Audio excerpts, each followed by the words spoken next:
27 अगस्त के Gurukul prep daily podcast में आपका स्वागत है। अपडेट 1 समझौता। Tata power solar systems ICICI bank ने सौर इकाइयों के वित्तपोषण के लिए भागीदारी की। Tata power solar systems limited TPSSL ने आवासीय और कॉरपोरेट ग्राहकों को सौर इकाइयों के लिए वित्तपोषण प्रदान करने के लिए आईसीआईसीआई बैंक के साथ एक समझौते पर हस्ताक्षर किए हैं। समझौते के हिस्से के रूप में ग्राहक 90 लाख रुपए तक के ऋण का लाभ उठा सकते हैं, जिसमें गिरवी मुक्त विकल्प और 5 साल तक की अवधि होती है। Tata power renewable energy limited TPREL की पूर्ण स्वामित्व वाली सहायक कंपनी टीपीएसएसएल ने कहा कि वे 20 साल तक की अवधि के साथ गिरवी के साथ उच्च ऋण भी प्राप्त कर सकते हैं। टाटा पावर की इकाई टीपीआरईएल अक्षय ऊर्जा परियोजनाओं की विकास करता है। अपडेट 2 विविध। 5 साल के लिए चिराग पासवान फिर बने एलजेपी के अध्यक्ष। केंद्रीय मंत्री चिराग पासवान को लोक जनशक्ति पार्टी रामविलास की राष्ट्रीय कार्यकारिणी की बैठक में 5 साल के लिए फिर से अध्यक्ष चुना गया। पासवान ने कहा कि बैठक में सर्वसम्मति से यह फैसला किया गया। उन्होंने कहा, राष्ट्रीय कार्यकारिणी ने यहां अपनी बैठक में मुझे अगले 5 साल के लिए फिर से चुना है। खाद्य प्रसंस्करण उद्योग मंत्री पासवान ने कहा कि बैठक में हरियाणा, जम्मू कश्मीर और झारखंड में आगामी विधानसभा चुनावों पर भी चर्चा हुई। उन्होंने कहा कि झारखंड में पार्टी या तो राष्ट्रीय गठबंधन सहयोगी भाजपा के साथ या अपने दम पर चुनाव लड़ सकती है। अपडेट 3 निधन। लेबनान के पूर्व प्रधानमंत्री सलीम होस का 94 साल की उम्र में निधन। लेबनान के कार्यवाहक प्रधानमंत्री नजीब मिकाती ने कहा कि 5 बार लेबनान के पूर्व प्रधानमंत्री सलीम होस, जिन्होंने अपने देश के आधुनिक इतिहास के सबसे उथल-पुथल वाले वर्षों में सेवा की, का 94 वर्ष की आयु में निधन हो गया। मिकाती ने कहा, होस एक प्रमुख अर्थशास्त्री और अपनी विशेषज्ञता, नैतिकता और ज्ञान के लिए एक रोल मॉडल थे। उन्होंने देश के सर्वोच्च हित और नागरिकों के हित को सभी विचारों से ऊपर रखा। उन्होंने 1975 से 1990 तक चले देश के 15 साल के गृहयुद्ध के दौरान 4 कार्यकालों के लिए प्रधानमंत्री के रूप में कार्य किया। कार्यालय में उनका अंतिम कार्यकाल 1998 से 2000 तक था। अपडेट 4 निधन। कांग्रेस के वरिष्ठ नेता वसंतराव चव्हाण का 70 साल की उम्र में निधन। महाराष्ट्र के नांदेड़ से नवनिर्वाचित कांग्रेस सांसद वसंतराव चव्हाण का हाल ही में निधन हो गया। वह 70 वर्ष के थे। चव्हाण का हैदराबाद के एक निजी अस्पताल में इलाज चल रहा था, जहां उन्होंने अंतिम सांस ली। दिग्गज नेता अशोक चव्हाण के भारतीय जनता पार्टी भाजपा में शामिल होने के बाद चव्हाण को नांदेड़ सीट से लड़ने के लिए पार्टी द्वारा चुना गया था।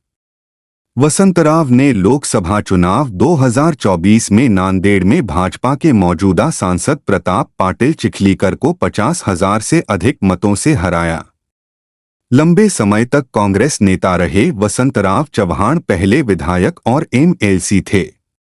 अपडेट 5 योजनाएं और समितियां। केंद्र ने सरकारी कर्मचारियों के लिए एकीकृत पेंशन योजना को मंजूरी दी।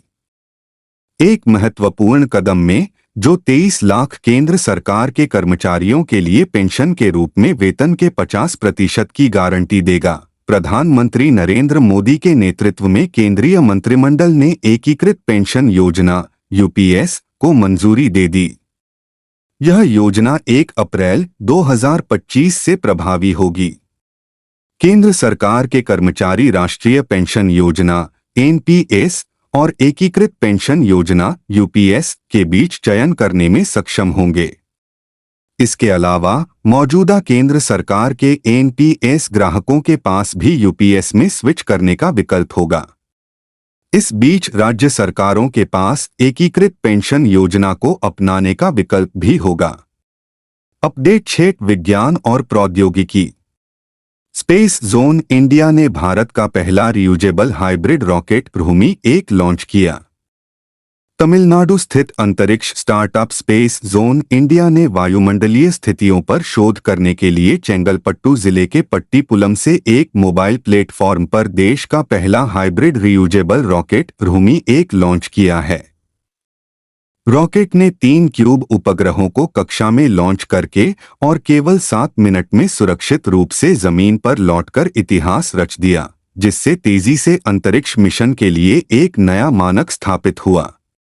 चेन्नई मुख्यालय वाला स्टार्टअप पिछले 2 वर्षों में मिशन भूमि के तहत विभिन्न परियोजनाओं का संचालन कर रहा है। अपडेट 7 खेल। लैंडो नॉरिस ने डच ग्रां प्री 2024 जीती। डच ग्रां प्री में कौशल और दृढ़ संकल्प का शानदार प्रदर्शन देखा गया, जहां लैंडो नॉरिस ने रोमांचक दौड़ में चैंपियनशिप लीडर मैक्स वेरस्टैपेन को पछाड़ते हुए अपने करियर की दूसरी जीत हासिल की।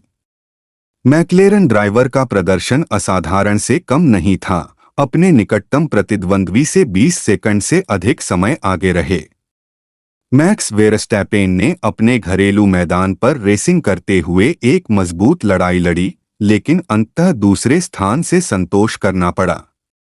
रेड बुल ड्राइवर, जो इस सीजन में अपने प्रभावशाली प्रदर्शन के लिए जाने जाते हैं, ने खुद को पूरी दौड़ में नॉरिस की गति से मेल खाने में असमर्थ पाया। अपडेट 8 राज्य। महाराष्ट्र कैबिनेट ने केंद्र के यूपीएस की तर्ज पर सरकारी कर्मचारियों के लिए संशोधित एनपीएस को मंजूरी दी। महाराष्ट्र सरकार ने घोषणा की कि वह केंद्र सरकार की एकीकृत पेंशन योजना यूपीएस के अनुरूप राज्य सरकार के कर्मचारियों के लिए एक संशोधित राष्ट्रीय पेंशन योजना एनपीएस लागू करेगी। यह निर्णय केंद्रीय मंत्रिमंडल द्वारा केंद्र सरकार के कर्मचारियों के लिए यूपीएस को मंजूरी देने के एक दिन बाद आया है, जो पेंशन के रूप में पिछले 12 महीनों की सेवा में निकाले गए औसत वेतन का 50% की गारंटी देता है।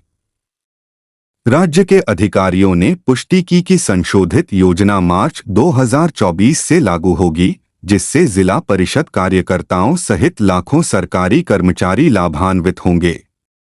अपडेट 9 शिखर सम्मेलन और सम्मेलन।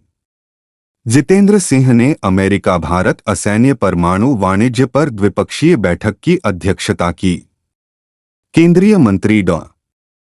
जितेंद्र सिंह ने नई दिल्ली में अमेरिका भारत असैन्य परमाणु वाणिज्य पर एक द्विपक्षीय बैठक की अध्यक्षता की है। विज्ञान और प्रौद्योगिकी मंत्रालय ने कहा कि बैठक में विज्ञान, प्रौद्योगिकी और स्वच्छ ऊर्जा सहित महत्वपूर्ण क्षेत्रों में दोनों देशों के बीच गहरे सहयोग पर प्रकाश डाला गया।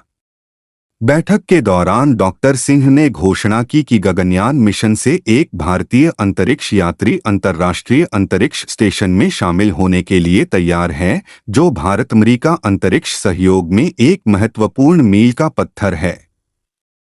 उच्च स्तरीय अमेरिकी प्रतिनिधिमंडल का नेतृत्व अंतर्राष्ट्रीय जलवायु नीति के लिए संयुक्त राज्य अमेरिका के राष्ट्रपति के वरिष्ठ सलाहकार जॉन पोडेस्टा और अमेरिकी ऊर्जा विभाग के उप सचिव डेविड तुर्क ने किया था।